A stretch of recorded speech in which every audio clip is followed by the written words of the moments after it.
All right. We are back at it, everybody. Episode 11. We have our other rowdy boy, Ron the Don Dizon, joining us this evening. Tonight, Dizon Doc, shout out, gang. Let's go. So we wanted to bring y'all an episode after, the event, kind of talk about it, where we're all standing and where our mentality, how the process worked, like everything. We just want to give y'all the insight. I think this is going to be a great episode. We finally beat our 5th place curse streak. So we got out of that groove, and I think it's going to be onwards and upwards. I don't think so. I know so. We only dominating from here. So anyways, that's what I got for the intro for y'all. So guys, first things first, I wasn't able to be there obviously Friday due to work with recent surgery stuff, lack of PTO, flew out late, got in at I got to the hotel about 2 right before. But fill everybody in. Let's start from, let's rewind that back. Let's talk about the work in progress that y'all have been really putting in, that I've found that in the past years we haven't been doing as much. And I've been really stoked to see everybody come together and just mesh, gel. It's not just layout weekend or layout week. It is, y'all are putting in the effort. Y'all are grinding together. Let's kind of touch base on this. Yeah, I'll let Ronnie start with that because, he took the lead on a lot of this early in the season, which is great. I will say, it's great to get our first win on Sunday in a while, but that's not the goals of our team. So it's hard for me to hear people congratulate on me on how we did, or even for you to be like, hey, we finally got that off our back. Because for me, it's still, our goal is winning. And I know that we're working in baby steps to that goal, but we were successful in one game, and we let small little issues kind of derail our tournament, where I thought we had a legitimate chance to win that tournament playing our style, dictating the pace of the game the way we wanted. So to not finish the way we wanted is still a disappointment for me, but that just gives me more drive and more fire to come back and be better and build our team the way we see fit. So I'm excited about our progress. But like I said, things in paintball are fickle. So as soon as they can go good, they can go bad. You have to be diligent on your work and your effort, and you have to realize where your shortcomings and your failures came from and attack those really head on.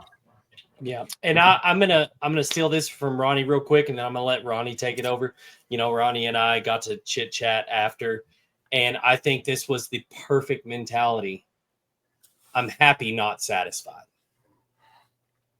So with that being said, Ronnie, please bring to light all the hard work. I know you've had a major hand in kind of organizing all this, getting it together, and just kudos to you for doing this. But you've been doing a lot in the background this year, not just as self-practice, but really trying to help get things organized. You're doing sponsor stuff now.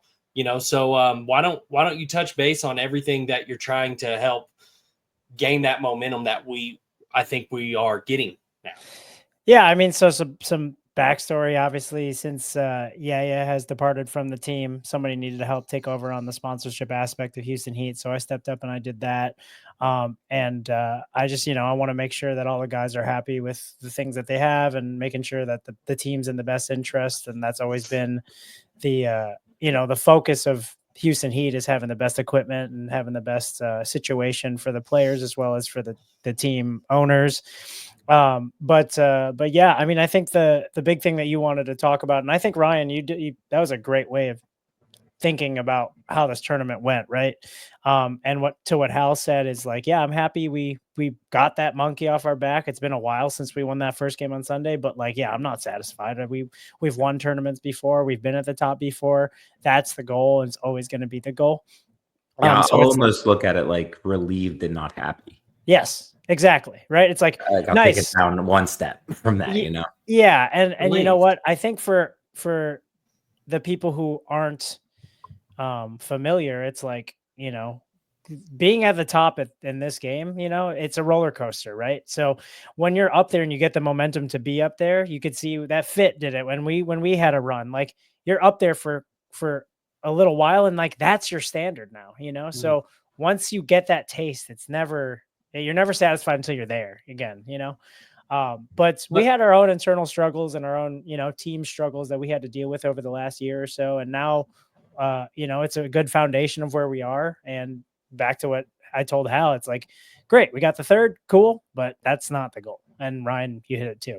But yeah, I think what Hal and Ryan were kind of alluding to earlier was the thing that we were neglecting a decent amount in the past years was just putting in that extra work together on the field, but fully together. Some guys would practice here, some guys would play 10 mans, but like having that camaraderie to go play the game that we play against, whatever competition we can, just time on the field with the boys because of the mishmash of fucking guys we have this year.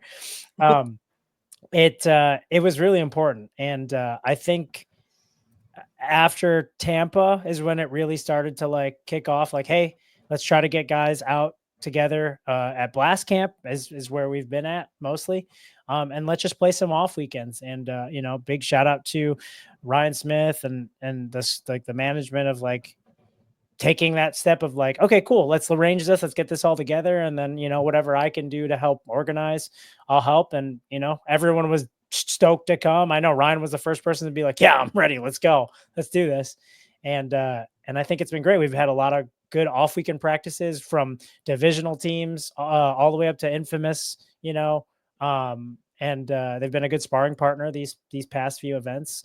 So I think that's helping us just build that trust with each other. I know the veteran guys, the 5 that played majority spins this last event, we have that together, but having, the 3 guys who came over from Blast Camp, we got Andy, a newer guy, and then, all these new things and all these evolutions of the game, we need to evolve together. And I think we've been doing a great job. I think you hit that head on. I think we almost in the past had taken it for granted how much on the field camaraderie we already had established with our teammates, right? Yeah. And we kind of rested on our laurels in that, because even though you have a lot of big moments together, you've played with each other across decades and you know how each other think, the more you're out there, the more cohesive you can be, the more you can like kind of change the envelope and invent new ways to play as opposed to just kind of stringing along. Right. And that's kind of what we're missing. But even more so this year, it was important for us, to get together more, because we added, 4 new pieces on a team of 9 players. And even if you fit really well with people, it takes time to really learn their communication styles, their tendencies, what they're thinking, how they want to attack the game and approach a situation on the field, so that you can help them before you're even talking to them. But when you talk to them, that they listen to you and give you good information back, that they ask you questions, that they trust you while you're there. And the only way that you can get that is time on the field. So to expedite our learning curve, we were forced into that. And then we're lucky enough, to have owners and the Smiths and coaches that allowed us to go out there and put that into motion. And then I also, happy that everyone on the team buys into that and wants to be a part of that. And you don't have any pushback there, because we're all excited to spend that time together. And in that, we're not going to waste the little bit of time that we have, so that we're very task oriented while we're there together. And something unique that Ryan did, early in the season, is he didn't come to those practices. So they were completely player led, which allowed us to even grow and trust each other even more. Cause it's like, we have to have each other's backs, and we're building whatever foundation we want to build. It's ours. So all the onus is on us if it doesn't work, but we have the responsibility and the ability to make something that works. So, everyone really bought into it. And now, the later and later we go into the season, I'm excited that we'll start having Ryan Smith there more, Pat there more, our coaches there more, because now that incorporates into the style that you have to play at the tournament with line calling and, holding people accountable for mistakes they made, not just quickly after a point, but in film sessions, in statistics, looking at it and showing, why they're making the decisions they did. And then that just gives you trust and belief in the whole system. It makes you want to work harder. It makes you want to work harder for everyone next to you, but also to earn that playing time. And I think it's going to behoove us a lot, the way we did this. Sometimes you want a quick answer, but there's not really quick answers to these things. Right. There's only what works for your unique set of individuals, and we're trying to slowly build that. And like I said, I think there's going to be some growing pains. Just because we got a third doesn't mean that's the lowest we're ever going to get again. There are growing pains in that, but they're just all learning opportunities, and we're just going to continue attacking our goal of being the best team in the world again and staying there. Yeah. Sorry, Hal. I just want to say like two things. Like the first thing, also like I do want to shout out like HK, like their ability to get us the greatest paint for practice. Like we've been shooting some really, really good practice paint. Usually it's event paint. So we're able to really dial in and not have to worry about like dealing with 100% bouncing people or like, dimpled paint or anything like that. It gives that. you an honest view of what's happening on the field, as opposed to people being like, well, I shot him, it bounced, or it's not shooting straight enough to shoot this lane. There's really no excuses, and that's what you want to do when you're trying to pinpoint problems and issues and how to get better. Is you have to eliminate excuses first so that you can attack 100%. solutions. Yeah, so there's that, and I want to thank, obviously I've been talking to a few people today about the method bolts, but I want one. Yeah, DLX has been doing a great job of, Ryan's been coming up and giving us some new little pieces here and there, and now the newest thing that he's given us is these method bolts and our Luxes, and they've been shooting great. I mean, I was a big fan of the stock bolt as it was, so like, I was a little hesitant, and then as soon as I put it in, I was like, whoo.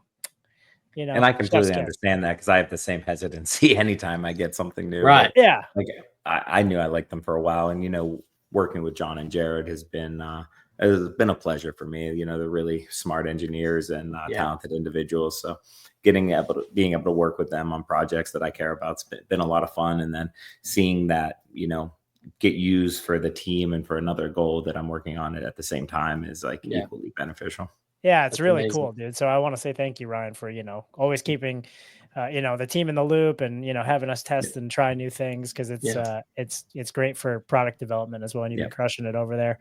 But the second thing I want to say was like last event, something that I realized was all these practices and all this work we've been doing has led us to like buy into a system that we're creating. It's not like an old system. It's one that's new, and we're using pieces from the new iteration of the game and old iteration and making it into our own. And whatever this, crock pot of Houston Heat paintball is now is like, that's where we were lacking, I think. We had a few 100%. guys before buying into a different system and different beliefs, and this guy has to play aggressive and this guy has to play slow. And now it's like, no, and that's going to happen. That's going to happen when you lose a lot of times too, because instead of buying in, people are like, well, this is how you fix it. Yes. And if you don't get everyone on the same page, any one person could have been right, but if you don't have everyone on the same page, none of them are going to work. Right.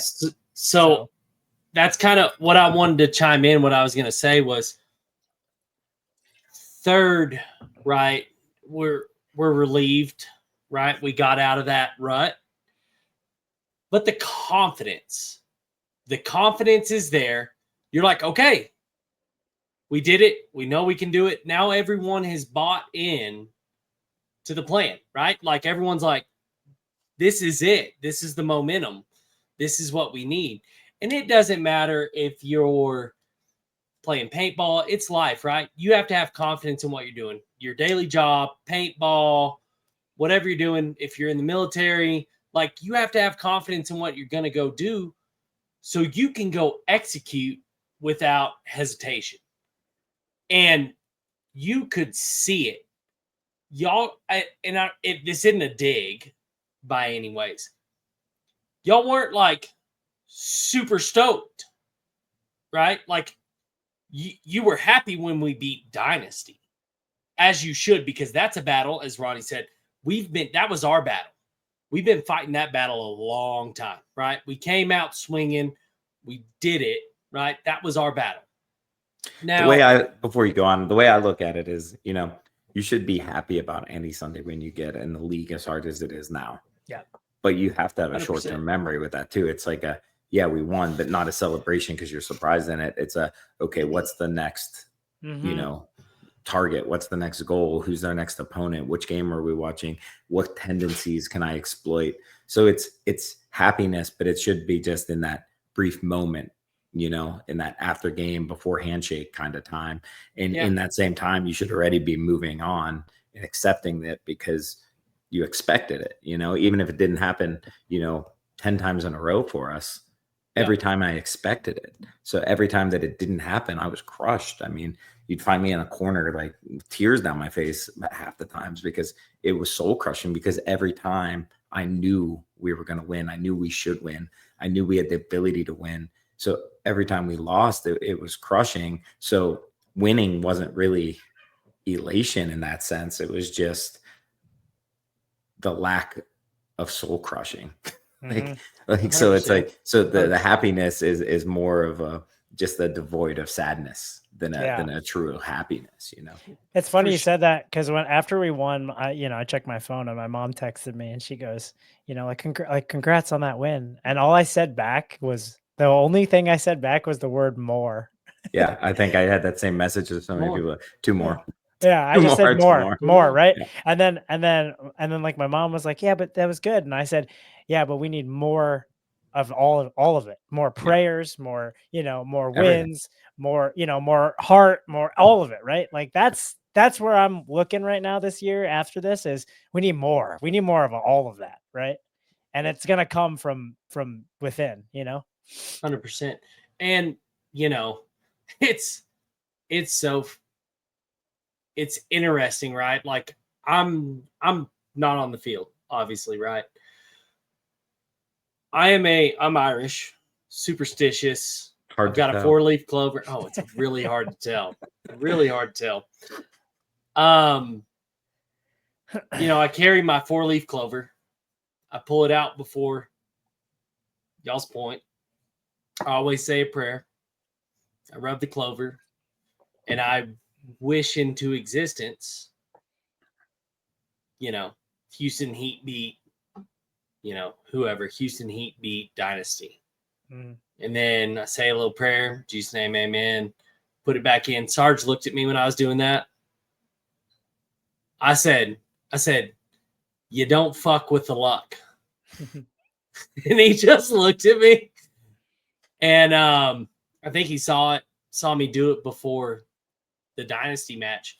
He's like, keep rubbing that thing. It's like, you got it, boss. Sounds about right.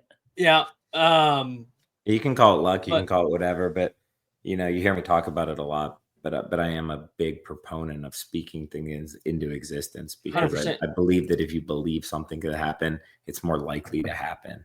I believe that there's other things out there in motion that you can't always control or feel or see, but they're there, and the more that you can affect those in any way, Yeah, I think speaking it and believing it, right? You got to believe it, right? Because we've had in the past where we've been rah and saying things in the huddle, but like it wasn't fully believed, right? And I think that's a driving force behind it, And like just on like a slightly joking manner, like we'd be over in Europe before, and like if we needed a team to win or lose, we'd just joke around, say we'd put like good or bad vibes on them. We'd be either like wah wah wah or like nee nee nee nee, and every time we did it, it would happen. And it's just like that belief. It's like and you don't overuse it or anything. And as silly as that sounds, it's just it's not that action did it, but it's just the overall feeling and belief and knowing that it was possible and not losing hope in something that allows it to happen. Right. Well, believing comes with confidence, right? And that's where I think we made that huge step, right? Now, I think we have built in that confidence. We got that little refresher, like we can do this. Everyone's buying in, and I want to give a shout out to Jackson, Andy, so Cody, when they weren't playing, They dug in deep. They helped exactly where they needed to. You know why? Because they were selfless. And They that's wanted the team to win, and they were here as a team. And I think that is a big thing, especially when you're not getting spins, because it's easy for a person to get down, and not be like, well, I'm not getting spins. Like they go stand off in a corner. And we used to have that kind of crap. well, it's incredibly difficult, Hal, because it's like It is. it's the one thing you want to try to be, and then when you're not getting reps, like we've all been in that situation, Yeah. it's frustrating, Well, and I'm sure those guys were frustrated, but 100%. but it's so important to be a good teammate in those moments, because like when you have negative energy around the pit, you're not helping, you're complaining, you're bringing other people down, you're causing little arguments here and there, strife between individuals. Now you're not a cohesive unit anymore. So yeah, I agree. I appreciate that fully, because I've always said sometimes, when you're a great teammate, it can kind of work against you in some ways, because it's like a coach is looking at two great players and they're looking like, well, if I don't play this one, he's going to cause issues, and this one's going to be helping and still doing everything he can to help the team win. We might not always play, but we're not in sports to, get the most time on the field or do this. You're in sports to win. You start them because you love the game, but you only get to the top in any sport at any professional level because you have such a deep, unearthed, burning desire to win. And if you're being honest with yourself in that, whether you're on the field or not, you can have such a big impact on the overall victory. That's why a team is a team. Not only do you push each other in practice and have someone to work with, fight against, help, learn with, but at a tournament, there's someone to lean on when you're struggling, someone to give you information that you can't possibly see, unique information that only another player can give you quickly, not even coaches. And I'm incredibly thankful for those guys. But that's also my expectation, and honestly, I think it's good early in people's tenure on a team to get that, because I think if that's not the players that they were, those aren't the kind of people you want on a team, no matter how skilled they are, because you need people that are going to be bought in. That way, when it's their moment or whoever's moment it isn't, they're going to be doing everything they can too, because in the end, it's our moment together. Yeah. We could not. Go ahead, Ronnie. I want you to go. No, I mean, that's well put. Both of you guys. I mean, I think the outline of all of that is like, if that player isn't helping when he's not playing, then they're putting themselves in front of the team. It's about the team, right? So whether it's wiping somebody off or shooting 4 people on the field, like, we're all a part of the team. Just as important. Yes. And I think it's hard to swallow sometimes as a player if you used to be a player who started all the time. You know what I mean? Yeah. And I think that's something that players need to adjust to. I know that Ryan and I have all experienced it. You know what I mean? I think, Hal, you've witnessed every single, iteration of the team in the past few years of like seeing the responses that some certain players have. Right. So it's, are you there for the team or are you there for yourself? Well, and that's exactly what I was going to say.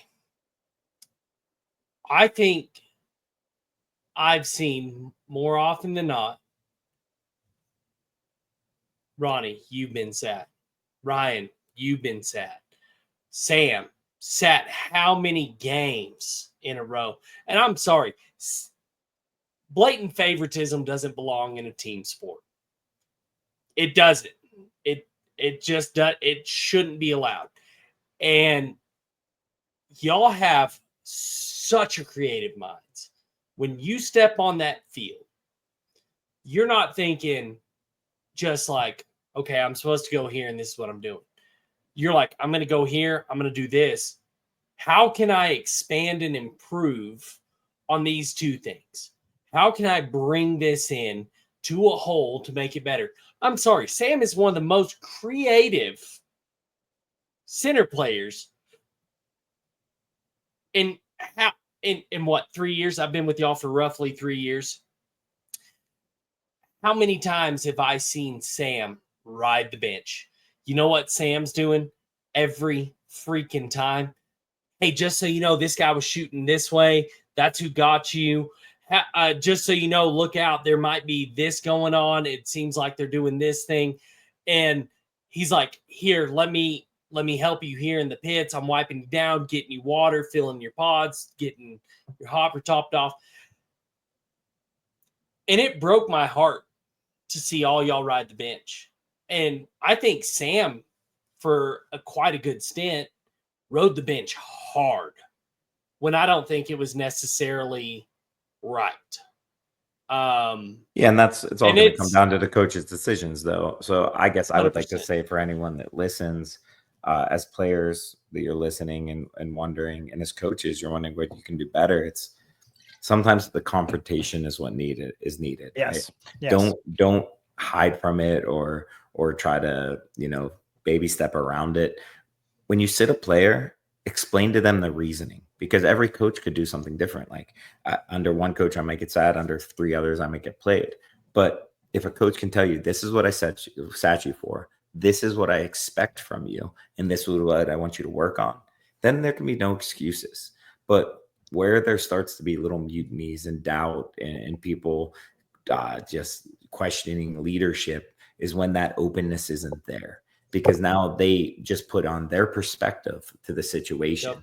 See how they're playing through their eyes, see how you're coaching through their eyes. So as a coach, like, you have to go out of your way, no matter how hard the conversation is, to sit with these guys individually and explain to them what you want from them.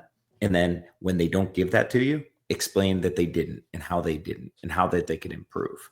Yeah. And then as a player, now the onus is completely on you to take that at heart or go somewhere where you'll fit the system better or be more valued. But it's when that communication is lacking that there becomes issues, right? 100%. If I'm on a team and I sat, now I'm mad about the situation and I'm holding it against the coach. Now there's strife between teammates. But if a coach tells me the reasons I'm sad for and stuff, now I can work on it and improve and push to get better. And if he's having those same conversations with everyone on the team, the whole team's just working to get better and better instead of just kind of treading water. Because if you don't know what to fix, you're just going to go through the same motions, doing the same thing, getting sat for the same reasons that they sat you the last time, but not understanding why you were being sat for. So openness on a team is incredibly important. And it's incredibly important between teammates too. But that's where you have to look at each other like men and know that, hey, I'm not here to hurt your feelings. I'm here to help you.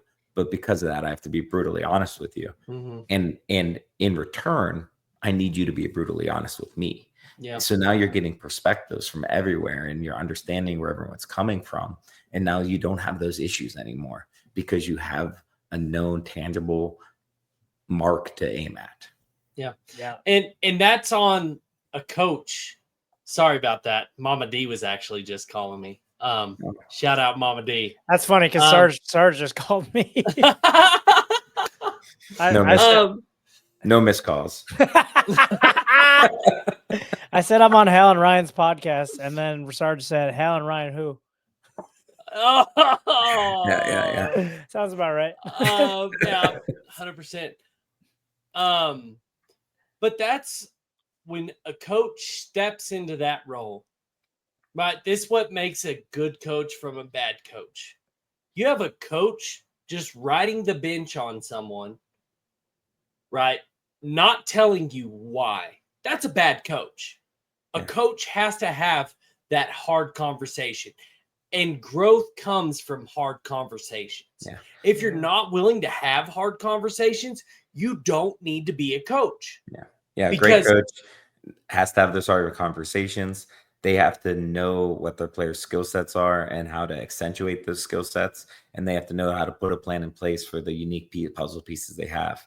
But it all starts with that openness and that conversation. And I think it's human nature. I mean, really brutally, honestly, like I think it's human nature for people to avoid that hard, crucial conversation sometimes. Conflict in general. In general, right? Yeah. So like when you do find a coach that isn't afraid to do that, like hang on and try to learn as much as you can from that person, because they're not going to hold back. They'll tell you how it is, right? And we're not saying it should all be negative, because No. it's just important to hear the good things from them Positive. too, to build their confidence. But it's just that openness all the time. So if you always have someone just always, complaining about you or saying everything you do is bad, well, now you're not going to take it really to heart. But if they're telling you it's good and they're telling you it's bad when it's bad, deep down that is the truth, at least from their perspective. And now you can have that real trust within them.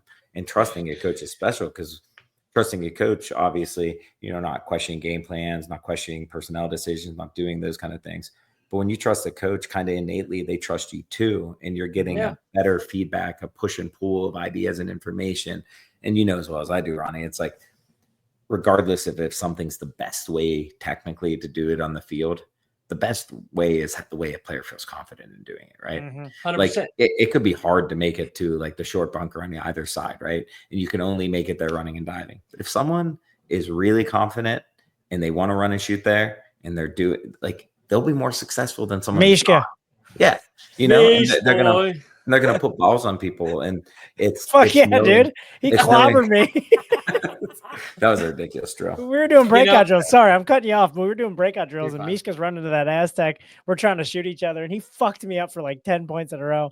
And then even Ryan went out there, and he like got shot one, he got missed on one. He goes, yep, yes, shots dialed. Right there. Well, Mishka did tell me after, he goes, yes, maybe 3-on-3, 5-on-5. I don't know.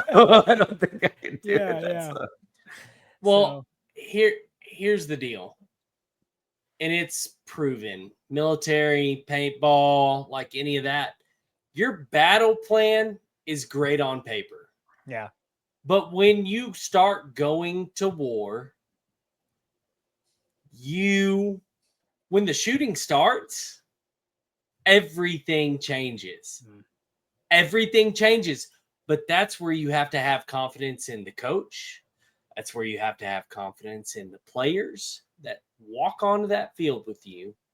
And you have to have confidence, most importantly, in yourself. But you have to make that audible decision. Do I make this audible? Because I feel like it's going to work. That's what makes a good team. Yeah. Being able to have the confidence, not only in yourself, but your team and your coach, and you have to go execute. But also, you have to follow your gut instinct. How many times in y'all's career have y'all had a gut instinct be like, man, I'm going to do it. I'm going to do it. And those dividends paid out. And helped you win tournaments, helped you win that point that mattered if you're going to make it or not. Like, it's a very thin line, but it's that full circle, right? Everyone's got to be buying in. Yeah. I mean, I like what you said about the confidence, right? I think it's huge in our sport. I think Paintball Fit brought it up, right? Like when they talk about what makes the difference between a newer pro team and some of these older pro teams, a lot of that is the mentality, 100%. About walking on the field and understanding like what's up in front of you, But something I want to add to the confidence piece is, to have that confidence, you have to have done the work leading up to it, 100%. Because I mean, shit, hell, if we put you out there in the back center on that layout, right? And we tell you to be confident, right? If you don't know which lane to shoot, you're like, what do I do here?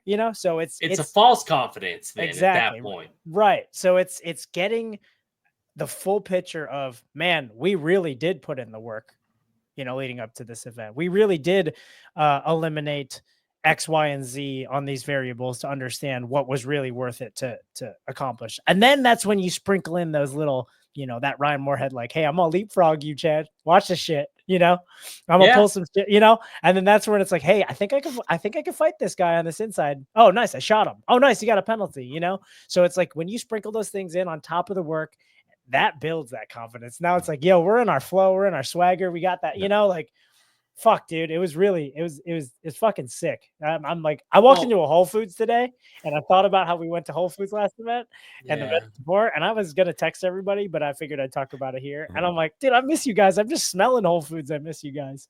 Dude, our last trip to Whole Foods was brutal. We were waiting there for so long to check out.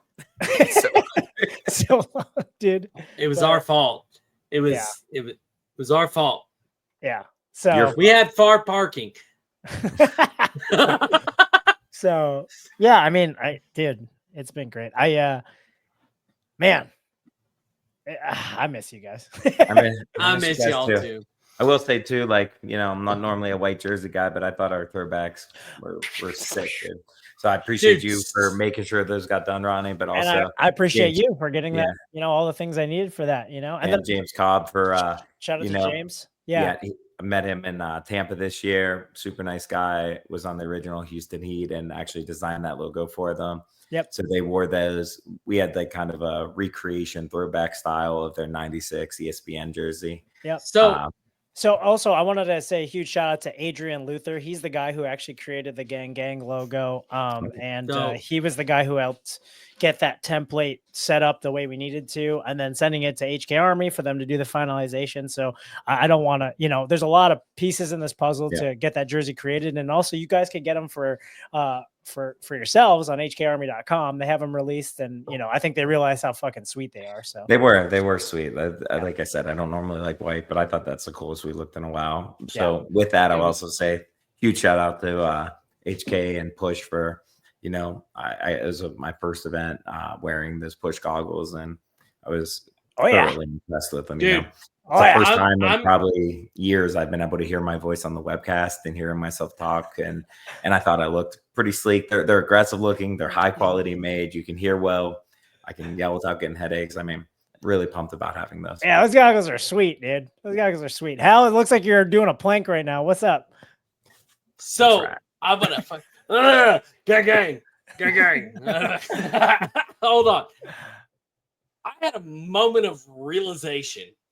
So I will be honest with you. So I'll rewind a second. In the pits this time, like I said, huge shout out to Cody, Jackson, Andy. So because they were kind of filling the roles that I usually do, I was working a lot with paint this event in the pit. Getting it, John was potting. I was going to the cooler. While we're giving shout outs, how could we not give one to John, who's been there potting for us and pretty much not watching his son play for the last, 15 years, Ronnie? 15 years. Sure. Shout out John Monville. And even Sarge, he owns our team and he's out there raking for us and stuff. So like having all the pit help we do is incredibly important and huge. And paint's tricky, in a human tournament like this. You don't do anything to it, you'll be bouncing people. You ice it too hard, you'll start breaking paint no matter how good your gun shoots. Yep. And it's always that fine balance of when to get it off the trailer, how cold to keep it, what layers the protection to have it, how soon to fill it up on players, how to bore your paint differently. All that really matters. And then obviously when you're turning players over and you're not running a 2-line system, now all 5 players on the field need to turn over. It's a slow field. So, we're all getting 9 pods on us. We're all getting cleaned off. Also, you want fresh paint when it's humid like that. So, all of our loaders have to get taken out, dumped out, breaches cleared, new paint in that. So it's an incredibly taxing job on our pit crew. So obviously a huge thank you to them. And thanks, Hal. A pit crew is successful when you don't really think about it while you're playing. Yeah. And if you're thinking about it, something went wrong. Yeah. So Hal, you said you had a realization though, right? Yeah. So, I was organizing the paint in the cooler. I won't go into depths what we did. Keep it our secret as best we can.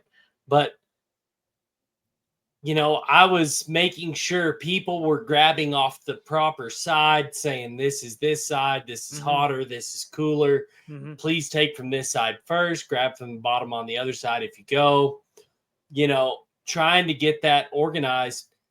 So I didn't watch a lot of paintball. I watched maybe 2 minutes of paintball. Mhm. It's like a fifth of a point. Yeah, I didn't watch much.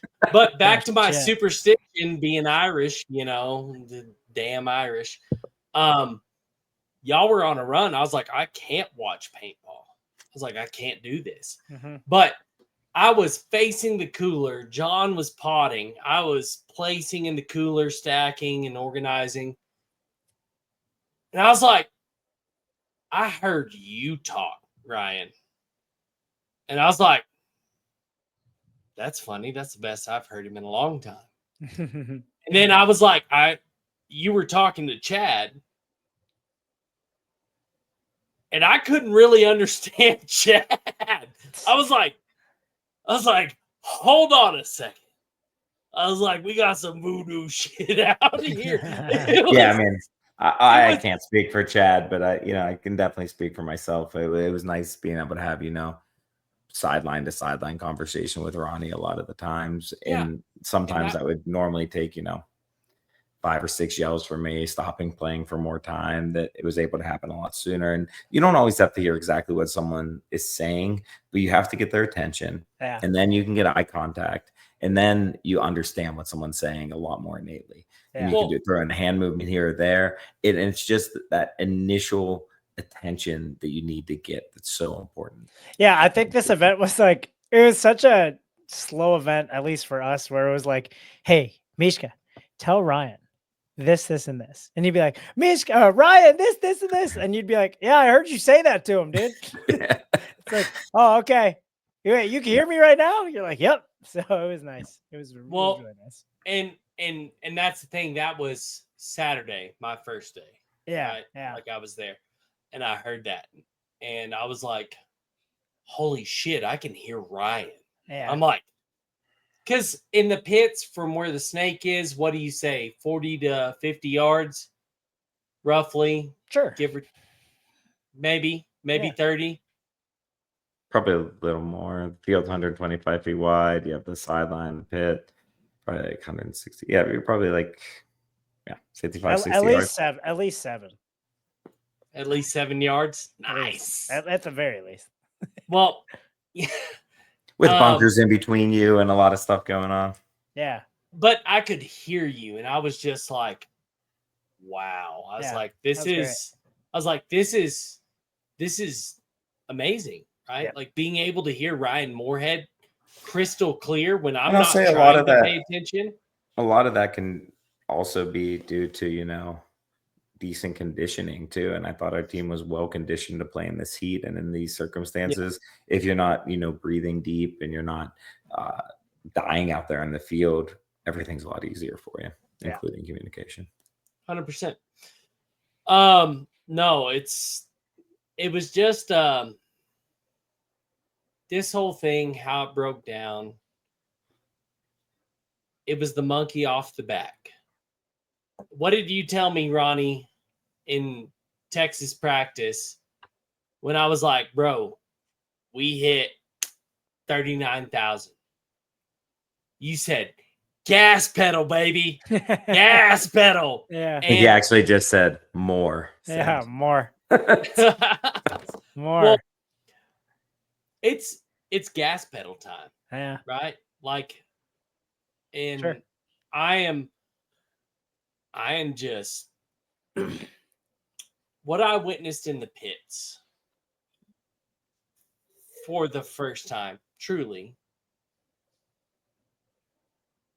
Y'all had the most contagious energy. It was infectious.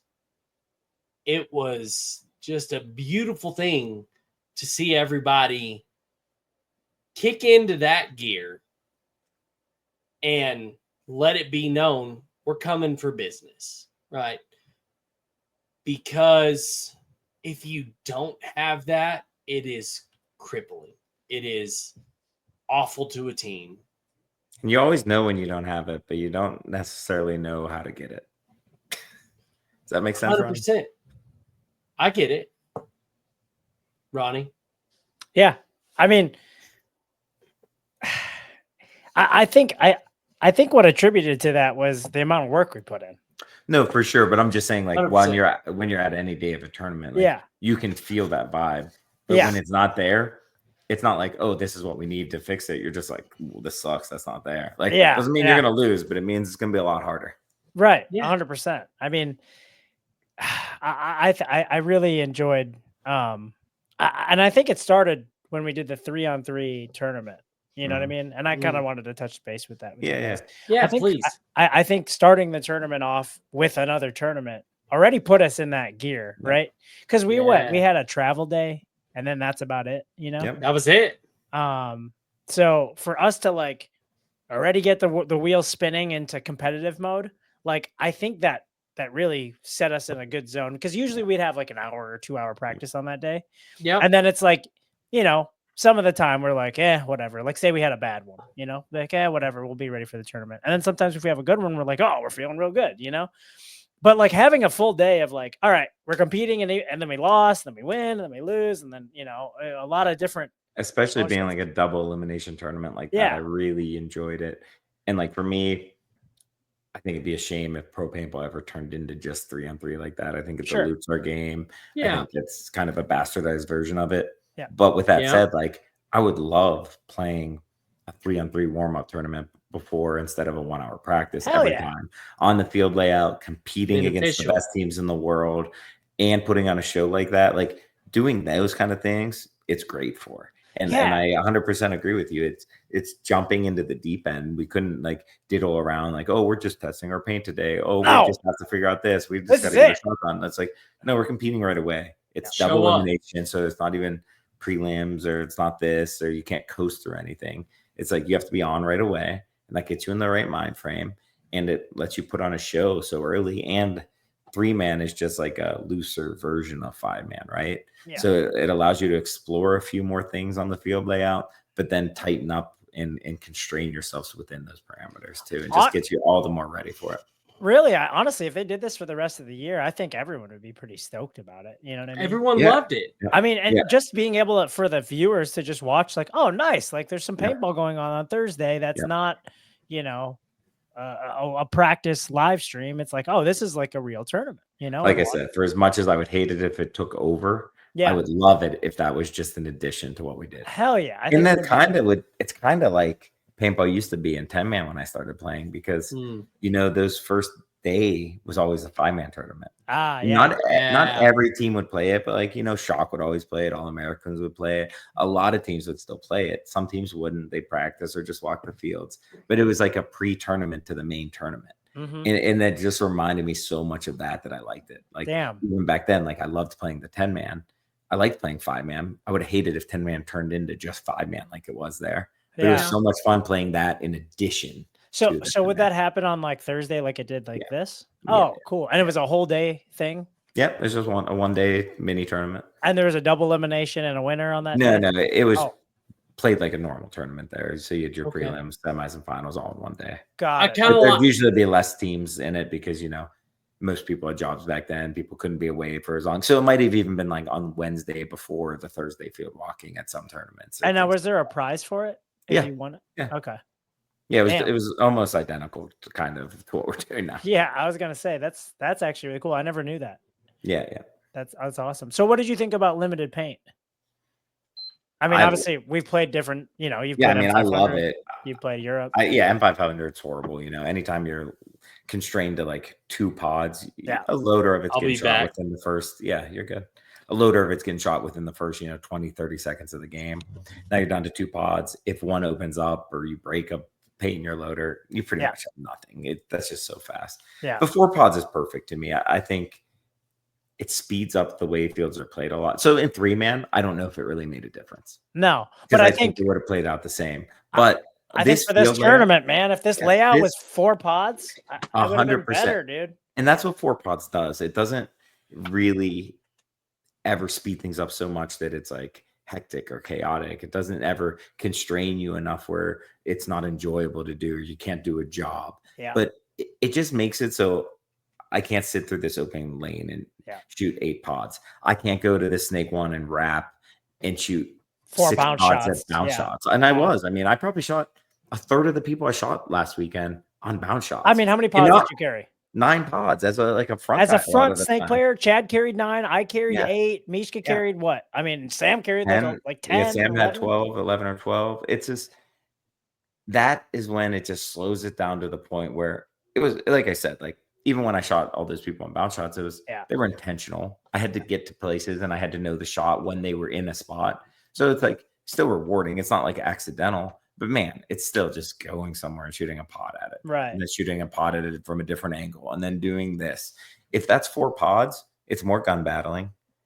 It's more pushing the issue. It's You don't picking have and choosing which bounce shots to shoot. You know, yes, with it's 5 holding or a 10 zone, balls. holding a zone long enough for you to actually capitalize on it, not just holding a zone because you can kill the time. Well, even more than that, it's holding a zone in a different way. Yeah. Instead of just flooding paint through it, you're like baiting someone to going. You're Mhm. picking and choosing. You're changing your cadence of your shot. So Yeah. like an intelligent, good player can still take advantage of it, Mhm. but you just have to do it in a different way. You just can't go. You can't go through there because you can't Yeah. wrap to put me in, and I can just shoot through there. So you're just less than a coin flip that you might make it through my gap. Right. The gap in the paintballs. But when you're like, you can kind of like bait people into making moves. You can change your cadence, like I said, and that's almost a bigger skill set. And I've always said, like 4 pods, you probably don't even notice the difference in the way 70% of the fields play. Mhm. But what it does is, if there's a slow field layout where you can really be benefited by shooting a lot more paint, like the one on this field, it would have sped it up a ton. Yeah. Like instead of long of 10-minute points, you would have had long of 4-minute points. Right. Instead of highs of 6-point games, you would have had highs of 9-point games. Right. And I think that makes a huge difference. And I hope that the league eventually goes to it. I think another unforeseen benefit to that would be, this game has changed so much to go towards, just higher volume paint, holding lanes, doing things Mhm. like that, that's the way that gun development had to go too. Mhm. So everyone always says, it's like, oh, how could guns get any better? How could guns get any better? But guns can always get better. It's just the way you want to push them to get better. And we've had to push Mhm. them in the efficiency sense Efficiency category, in the not last like 10 years, softness and stuff like that. yes, yeah. If the league was going to be like a 4-pod limited league, like It changed the entire landscape of the way the Yeah. markers are. how quiet these guns could shoot, how soft they could shoot, like the guns could be developed in a completely different way too. So I think And now it opens doors up for innovation again, right? yeah, so I think that's, yeah. I mean, innovation's always there. It's just harder Sure. to claw and come by. But I do think it's interesting. Like a happy medium would be like, oh, I don't need to get, 18 pods out of this gun. I don't have Yeah. the efficiency where I'm not saying a gun still shouldn't be efficient because, you go to a field, they might only be getting 3,500 fills that day. You want to still have a good practice. You don't Yeah. want to be ever hampered by that. But there has to be some medium ground there where, we could, get guns way softer on paint, way quieter, way less kick, and still be efficient enough to work within the game style we are. Right. But right now our game style is just, as much paint as possible. Yeah, and I think the Spick and Span show, I don't know, I think it was maybe yesterday or a few days ago, hit it. And I think Greenspan said it was just boring. Yeah. Like this event was boring to watch. It was boring for VIP people. It was boring for grandstand people. Cause man, I mean, if you think about the games we played, at least shit, I'm sitting there in an Aztec looking at the ground. And they're high tension when you're in them. Yes. But even when you're playing, it's sometimes boring. Mm-hmm. And if it's boring for you in a high tension, high stakes, like the first mistake loses the game, of course it's going to be boring for the people that don't feel any of that. Right. Yeah. So hopefully, the league takes recognition of what the 3-man at least showed in the sense of the 4-pod thing, along with how Europe is. Yeah. What did I say? 3-pod, 4-pod. Yeah.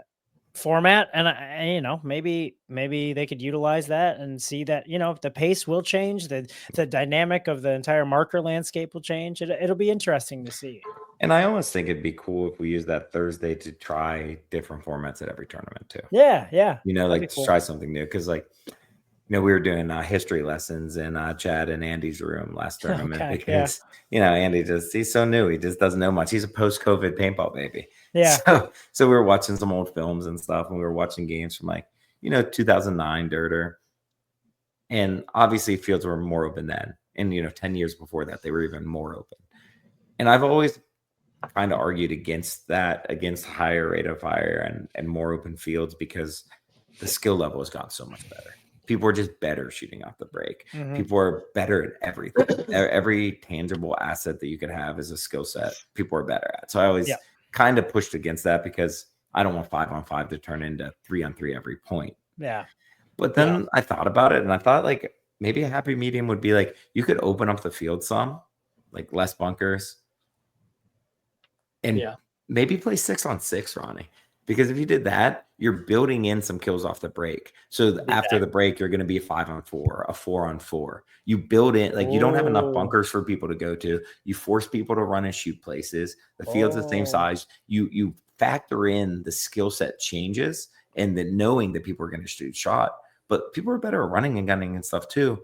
So now every team has to take those risks, and you still end up after the break in at least like a 4-on-4 situation.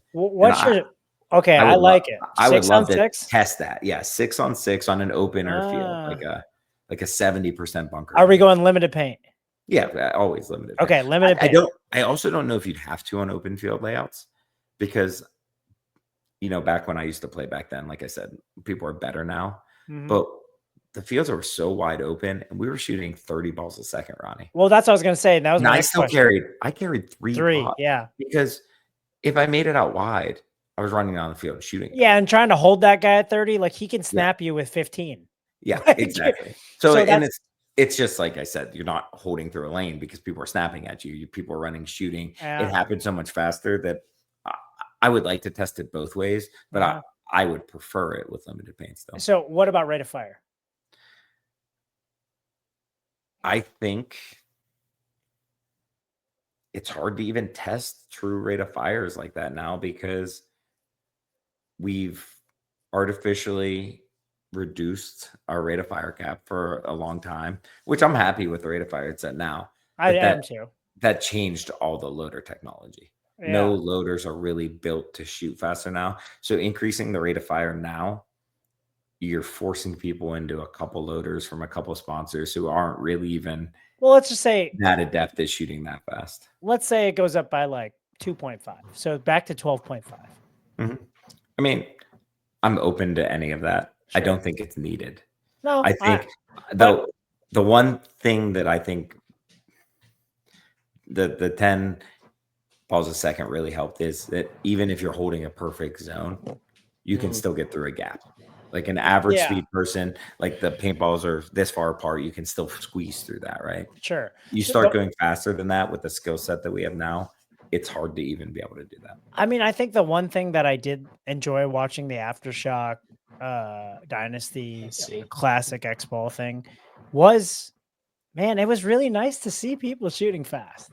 And I think just hearing the gun, seeing the paint fly, hearing the gun shoot fast, not, like really actually experiencing it again, there was some nostalgia there that I was like, 100%. Man, this is why I did watch the game. I liked watching people shoot fast. There's a ton of nostalgia there, and I like the hearing it. Yeah, I like the intensity of it, the violence of it per se. I like that. I mean, I like in hockey watching people get checked. I used to love the jacked up segments in football. Before they found out about CTE. You hear this gun go, you're like, okay, I'm invested. To play devil's advocate, because I come at you from the same viewpoint. Yes. To play devil's advocate, it might have been pretty detrimental to the sport, because as much as you want to say professional players are playing a different game, everyone follows that. And when there's just local players playing at that rate of fire, it does push new players away. It's scary for a 12-year-old kid to go to a field and seeing that get played. If you're only watching, that's fine. But so if you only increase it for pros like they have in the past, and all divisionals like that, I'm okay with it. Now you're under the issues of practice. Now divisional teams lose opportunities to practice for teams. But I'm saying upping it just a little.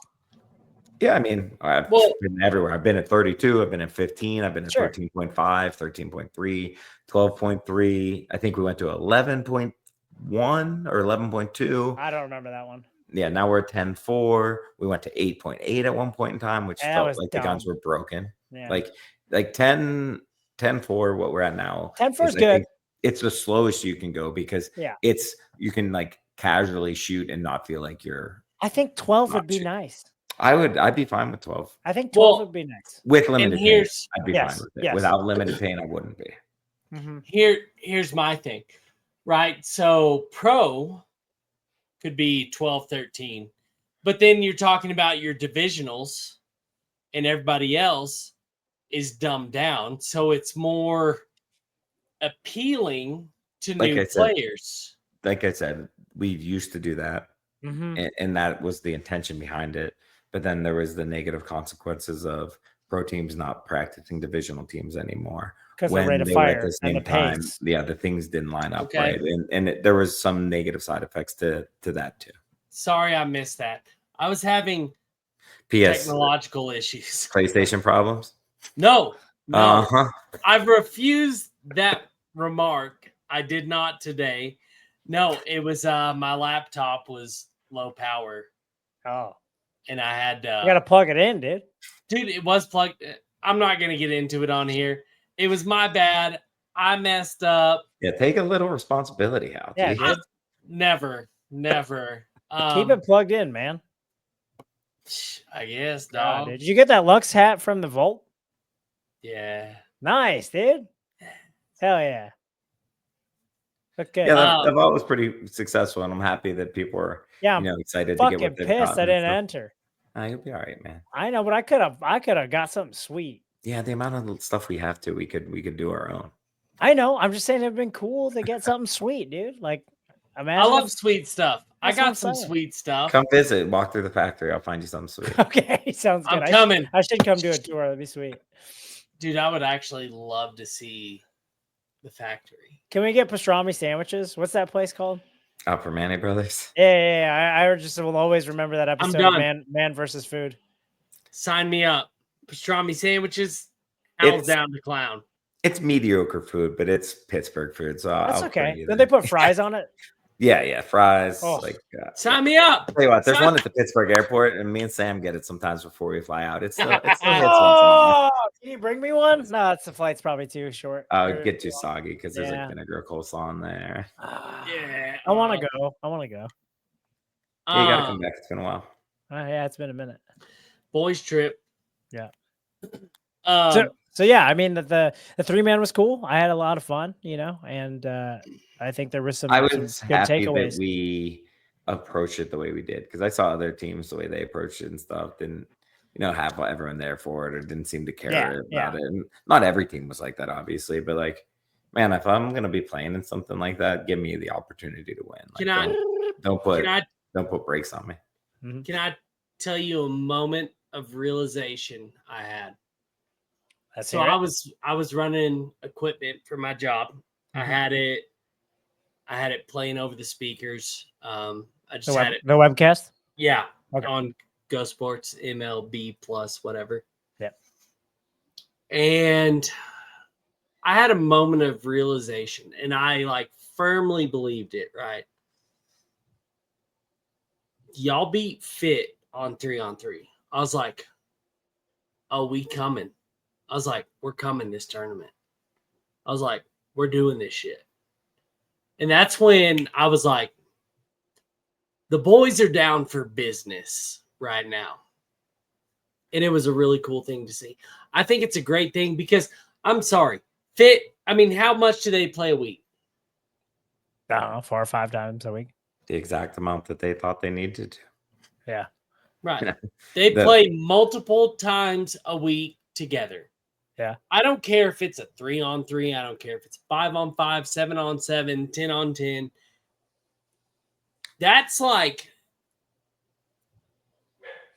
That's coming prepared. I don't care what format you beat them on because those guys prepare. And I was like, he's coming down for business this week. And I just had that feeling. And I was like, it's moneymaker time. So that was just my kind of moment of realization. I'll tell you this. My takeaway from this weekend is more like people have known us for a long time as the team that can aggressively win. Yeah. And I think we showed this weekend that we can play different styles and different paces. Yeah. Yeah. And, the ability to turn those on and off at will is going to be huge. The confidence to bully people and choose to dictate the pace of the game however we want coming out is going to be big. It's just going to take a little more time for our team to be as cohesive and really mold into the vision we all see it to be. Well, 100%. We have a lot of new growth, right? And if you look at a forest, when it first gets its new growth, it's like, is it really going to be that much? And then you look at the forest later on down the road, right? It is flourishing. It's huge. It's beautiful. It's this great thing. Houston Heat, we have a new growth, but we have also a new chapter to write. And I think that's what's great. We get to write a new chapter. We're going to show our dominance, show our growth, show our capabilities. And I just think that takes time, right? Just like in a forest, a tree takes time to grow. It has to have the right nutrients, the right water, the right acidity level in the soil, the nitrogen. All those things are going to play a factor. I like your analogy because, at the same time, there's 19 other, trees that are trying to grow at the same time, fighting for that nutrient. And they're all going to be pulling from the same resources and all going to be trying to write their own story. But in the end, only one will rise the highest and stand above and get all of the sunlight. Well, and that's exactly it, right? In a forest. So I used to be an arborist, sawyer. If You get one some good tree conversations doesn't with get, Soap. I haven't yet. I need to. Yeah, you do But need to. I do. For everyone that doesn't know, Soap is a sawyer for the Forest Service. But bless you. Thanks. But when you do the proper pruning, you do the right things, you're going to see the trees that excel and they're at the top of the sunlight. And you're going to see the trees that don't grow as much because they don't take in the nurture, like the nurturing. Like, how bad do you want it? It's there for the taking. But how much do you want it? And that's what you see here, right? Versus those other 19 trees trying to grow. Yeah. You got to be an invasive species. That's what we need to be as a team. We're going to be an aspen, dog. We need to come. You know about aspens? Steal all the nutrients. They're like the largest living organism. Fun fact. Largest living organism because their roots grow trees. That and is they so keep wrong. growing. No, it's not.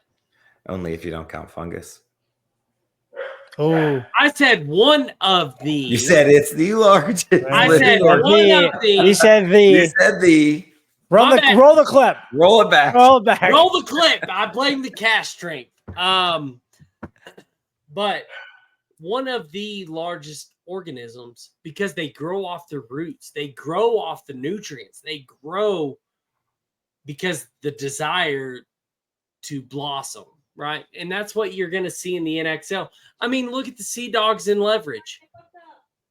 They were swinging this week. They were looking like they had fire in the belly. And who's going to take it, right? Are you going to show up and answer the call? And I think that's what a lot of people are now realizing. Are we going to show up and answer the call, or are we just happy to be here? No one. And I think it's cool because there's a lot less teams that are just happy to be here anymore. 100%. And that's what makes the NXL right now great, because anybody is a competitor. It doesn't matter if it's Friday, it doesn't matter if it's Saturday, it doesn't matter if it's Sunday. Everybody's coming out swinging, and it's not easy anymore. Yeah, it's the strongest the league's ever been. 100%. You don't have your natural top 4 domination crew. These are the people that have won it in the past. No one else has won it. You do It's to an anybody's extent, league. but like it's still those 4 teams can be out of it at any time. New teams can be into it, but you still get some consistency over time. Yeah. And that's the You do. experience and the knowledge and the belief. Yeah, I mean, I think undeniably between the Russians and Fit, they've been very consistent over the last few years, and those are the top And working obviously teams in the Dynasty league. has been very and consistent. Dynasty, right? Impact, X Factor have both been consistent. Yeah, so there is an upper echelon tier of teams, but every game's hard right now. So Yes. yeah, I agree. And you can't take a single match for granted. No, Oh, this is no. a shoe-in. That's not like that anymore. Oh, this is a shoe-in. In NYX. We'll beat them. That's not the case anymore. And that's what's going to bring the people to the top. People had us penciled in for Sunday for probably the last 4 years, and we missed the event before, like last event. So, but what happened to the fire? No, we got to dig deeper. No, for sure. I'm just saying, like, I feel like every event now, I look and go, I can't believe these 2 or 3 teams didn't make Sunday, and then every semifinals, I can't believe these teams didn't make the top 8. These teams didn't make the top 4. But then you look at the teams that are there, and they all make sense too, and that just means the parity in the league is pretty strong. There's a lot of strong teams in the league. It's a very, very, very intense league right now, and I'm really happy to be a part of it with you guys. Really me too. Because winning at a league like this means a lot more than winning. A lot. Yeah. And that's it, right? Like the appreciation. And that is selflessness, I would say, in y'all's part, right? That's hard to admit. Anyone can outshow you any day. Yeah. Right? That's a hard thing, especially from stone cold veterans. That's not saying that people are better. That's saying that you can't ever let your guard down. You can't ever not put in the effort. That you can't ever look past someone. So it's just respect. It's not selflessness. It's just respect, and knowing that if you don't give respect, you'll never continue to earn the respect that you get. Right. 100%. But it takes a very open-minded, confident individual to be able to say that, right? Like, that's what I'm saying. Like, and to be a part of this time it's momentous. Like, it's very large. Like, to be able to go, I'm just going to say this, to be able to go to third in this day and age, it's huge because it's anybody's game. Y'all are going to laugh at me. That's fine. Not laughing at you. I like, listen, it's back to what I said, I said to you, Hal. It's, I'm happy we did it, but it ain't shit, dude. We got some fucking work to do, dude. Like, we really got to kick the shit out of people, and we got to get back to work, Like, I know there's a big break between that event, this event, and I'm happy with where, like, cool. That's great. Pat on the back. But, like, there's such a big gap right now, and if we get laxed at all, like, do you think, like, I think Fit's going to be fucking 10 times better next event. So if we don't fucking do it, then, like, like, there's teams that have access to be able to play together more. So individually, we got to be better. And then when we get together, we got to make the biggest efficiency of that time. Yeah. And I agree. And I'm not trying to, how to word this correctly, right? No, I understand what you're saying with the third place. I really do. I do too. I just, I know. And y'all know that y'all want more. And I know you want more. I want more. Yeah. Like, I'm fucking hungry. Yeah. And I don't walk on that field. No. But the fact is, you make Sunday at all in these tournaments this day and age, it's a fucking feat. Remember when you shouldn't take it for granted. Yeah. That's what I'm trying to say. Yes. Because remember 2 years ago, you go 2-2, you're like, oh, we're making Sunday. That was last event. Last event we didn't even make it, Right. But I'm just saying, like, 2-2 used to be a very secure spot for Sunday. That's not it. That's not what this game is now. And I think it's very important to take advantage of the moments that you have on and off the field. Because if you don't, someone else will. Yeah. And it could be a minute thing that takes you out of it. It could be the smallest fucking thing.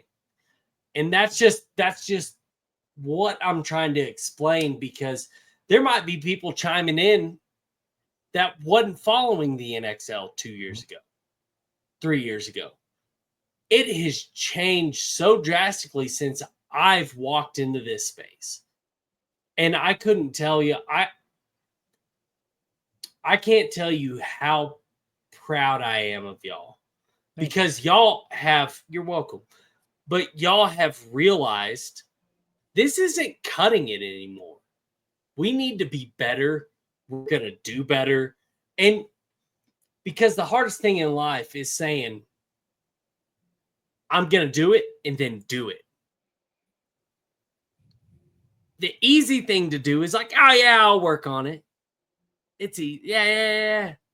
But in this day and age, to actually execute on your words and your word be your bond is a very drastic thing in this day and age. I don't give a shit if it's on the paintball field. I don't give a shit if it's at work or what you do or just meeting up with your friends. Your word is your bond, and y'all are executing on your word. And everyone says words are cheap, actions are tough, right? But if you make the example of your word as your bond, Ronnie, if I call you and I tell and you say, hey, I'm going to do this, you know what? I know it's a fact. Brian, same thing with you. Because you tell me you're going to go do something, you're going to go do it. And I can trust your word because it's your bond. But the fact that this is all changed, and Houston Heat has made, no offense, I'm not trying to, like, y'all are my brothers, y'all are my friends, y'all are my confidants. You as a team has said, we're going to go do this, and you've done it. You're bettering yourselves. You're improving as a team. Your word has been your bond. And that's what it takes to make Sunday this day and age. And that's, I'm sorry for the small tangent, but like, I cried when y'all beat Dynasty. I'm about to cry talking about it right now. That meant the world to me. Y'all said, oh, we're going to go. We got 3 more. And I'm crying right now. Like, I mean, y'all looked me in the eye and said, we got 3 more. And you meant it in your heart and soul. And I knew you did. And that is like, dude, I was crying when that game was over. I was so proud of y'all. Like, I was such tears of joy. Like, man, like it was truly amazing. And I just want y'all to know how proud I am of y'all, because you put in the effort. And I know that's not the end. Mm-hmm. We're on to much better and greater things. You know why? Because when we do take first, we're going to be relieved, not satisfied, because we're going to be relieved when we win the next one, not satisfied. But that's the integrity and the heart and the fire and the soul that this team has. Yeah. And I think that is something that needs to be said, because y'all are greatness.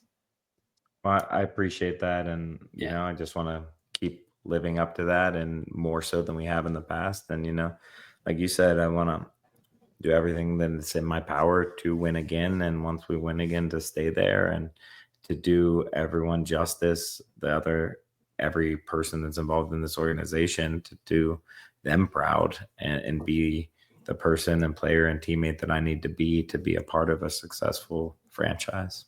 Yeah, I appreciate you being vulnerable there, Hal, and I appreciate you, you know, saying those words. They meant a lot, you know, and Thank you.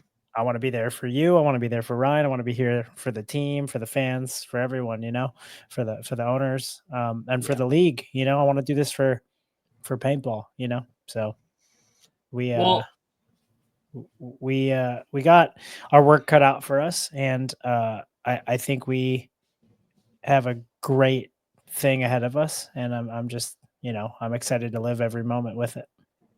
well, and that's the thing, right? Like, we live in the moments of greatness. And even in the downfalls, you can choose to live in the downfall or the greatness of what's to come. Mm-hmm. You get to choose your path,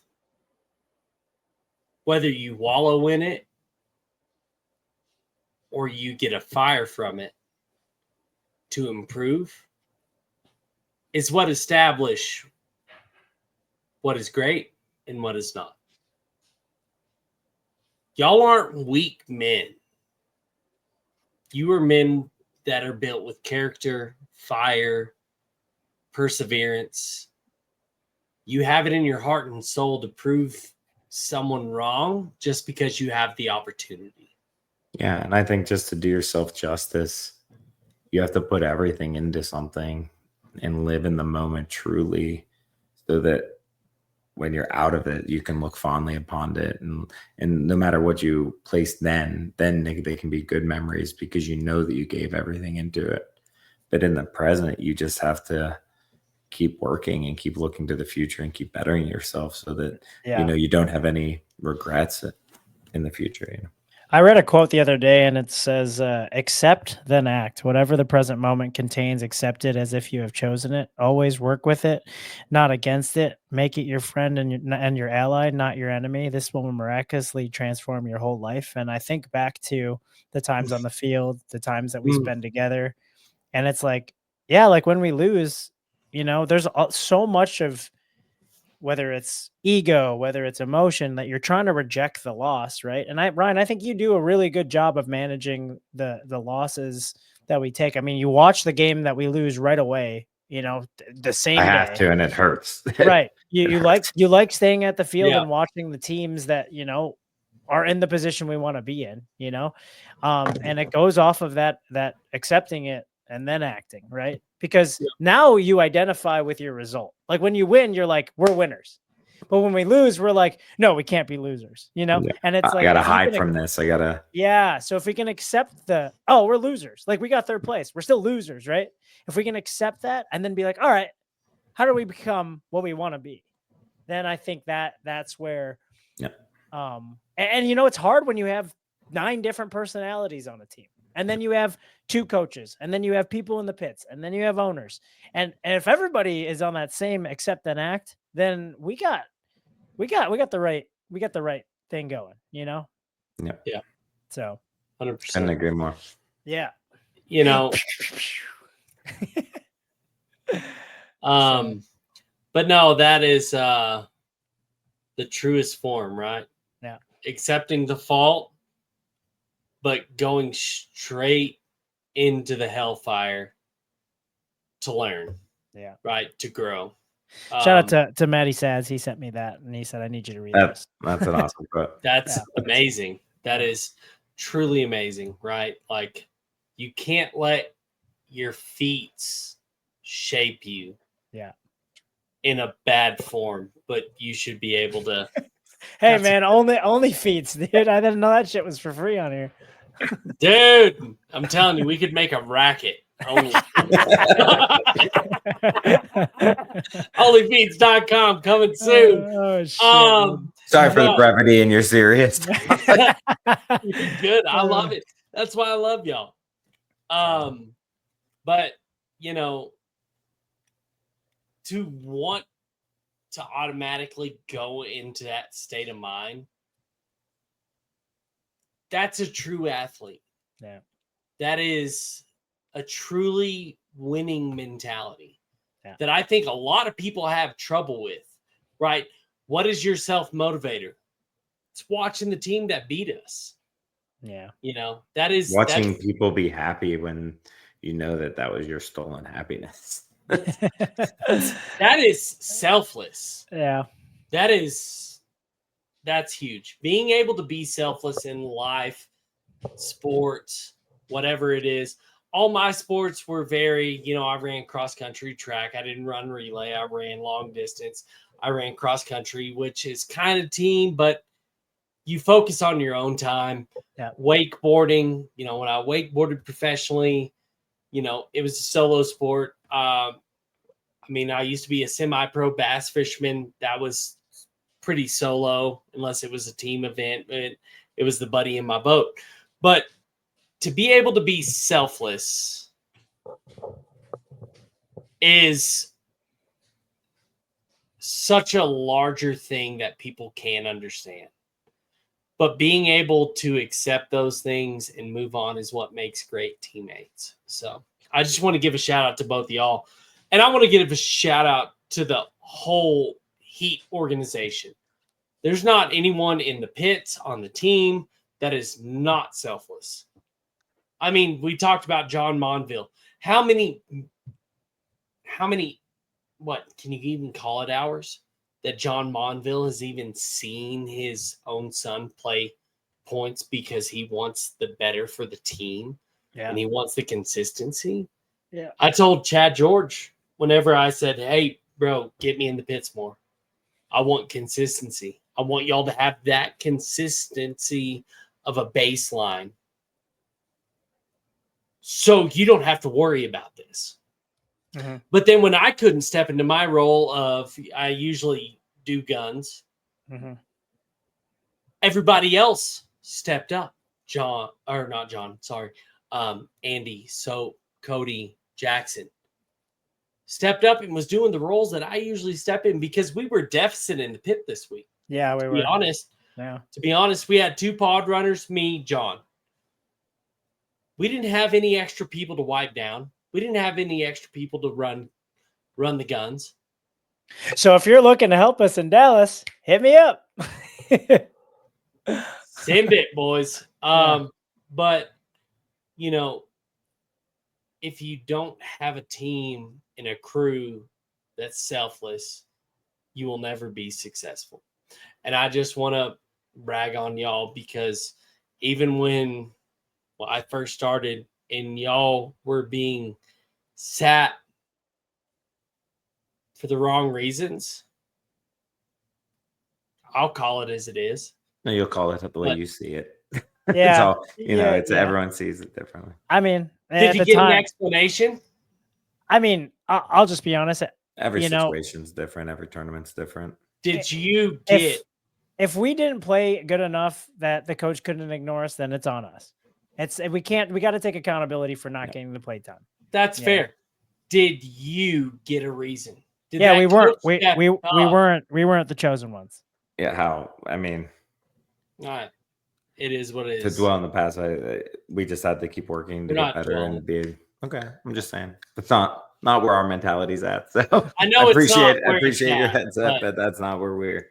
I understand, but it's on me. I didn't get playtime because it's my fault. It really is. Well, that's being selfless. So both. That's how it should be. Yeah. So 100%. But I love you guys. I have absolutely loved this conversation. I know we're on an hour and a half. I know it's getting late. So fun information. Are we ready to wind down? Oh yeah. Cool. So as the rowdy ones, this is Rondon included. We're doing a giveaway. If you've made it to the end, we want y'all to know that I was, luckily a winner in the DLX vault drop. And we want to give it back to the community because we all I talked to everybody. It's more you though. You won it. No. I talked to, but I didn't win it though. Like this. You did. I talked to both y'all about this. Don't get it faded. All right. we decided as the Rowdy Boys, we want to give back to the community. And what we have to give back Is it Skittles? Skittles. Oh, nice. So it's a DLX face mask. Okay. Oh, nice. Okay. That's just goggle cloth. That's not a face mask. Don't use it as face mask. It shows face mask on there. Get the hell out of here. Goggle cloth, face mask. We have a DLX freak lanyard. Yeah. To really polish this off, give me a second. I'm sorry. I'm digging. Whoa. So we You got a gun too? Yeah. Started with the goggle cloth. Face mask. Face mask. Get it right, dog. We're gonna give away the GOG enemy mechanical marker. Can I enter in this one? No. Yes, you can, but You're right gonna how get we're denied. you have to send us a story about someone who you think that this could really help out in their Oh. paintball journey. A new player, someone Stella, who's struggling with you need a something. gun? And if you message our Instagram account and tell us who you think deserves it, we're going to go through and pick someone out that we think that the gun could help. We want this to go to someone Less of a who random luck, more of like someone that can really needs it. Yeah. To get That's them awesome. into the sport. We also have a Freak XL carbon fiber barrel. It does come with one insert as well. So Nice. and it is threaded for GOG Lux, so you will be able to You're right onto that enemy, huh? fit right onto it. And so the only requirements is we're not asking for followers. We're not asking for likes, comments. It's none of that. We just want to do this out of the kindness of our heart because we want to help someone that's trying to get into the sport. Both y'all. You have it in your hands. Both y'all's. It's yours. I don't have it. So the only thing we would like, oh shoot, I didn't even look. This is a 16-inch carbon barrel too. Sniper. Send it. What do you say? Sniper. Not Viper, sniper. But the only thing we ask is if you know of someone that could really use this at your local field that has been spending a lot of money on rentals or whatever, or someone that wants to play more and, this would really help them out. Please, let them know, message the Rowdy Ones. Yeah, just send it. Yeah, just send it to our DMs and Instagram. We don't want these stories to be public or anything. Just we want to pick out someone from private stories. So really tell us whatever information you want to give us, and then we'll reach back out to you if we select you. That's awesome, Hal. It's really cool that you're. I mean, it's us. Are you keeping the hat? Oh, he's keeping the hat. Look at him. I think he's keeping the hat. It's the one thing I kept. I'm sorry. He's keeping that. I'm sorry. That's really, dude. That's really awesome to give back to the community and give back. That's sweet. Yeah, I would love to be able. We would love to. Hal be able. No, we as a group. We as a group do love these things as well. Yeah. So, just please reach out to us. If this person does it, the person that gets the gun could turn into the next Ronnie Dizon, or Ryan Moorhead. Could be. They have to wait a while. But if they don't have Instagram, just kind of see what you can do to get a hold of us. We do have a Gmail at therowdyones@gmail.com. And if Hal checks that, it gets checked. Yeah. If he doesn't, it does not get checked. So we're just doing this giveaway. So you'll get a barrel, lanyard, goggle mask, and the enemy mechanical marker.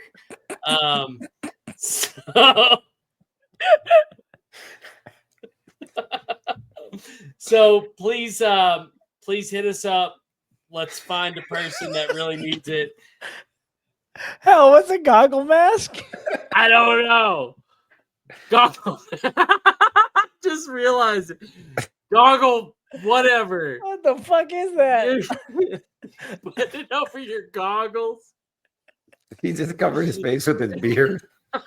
It's a goggle mask, dog. Like, First hide it was a it. face mask, then it was a goggle cloth, and you're making shit up. Yeah, I mine goes. It's too late. You're cut off, Al. I've been cut off. Okay, on the next episode of the Rowdy Ones. So, Yeah, anyway, join us on our Patreon for the next hour of this. Yeah, speaking of which, if you don't mind sharing this podcast, go to our Discord, the Rowdy Ones, Instagram, the Rowdy_ones, Spotify, Podbean. You can find us there, YouTube. Hell yeah. And yeah, hope you're enjoying it. Thank everybody. We thank y'all from the bottom of our hearts, and hope everyone has a great evening. We're signing off. Peace.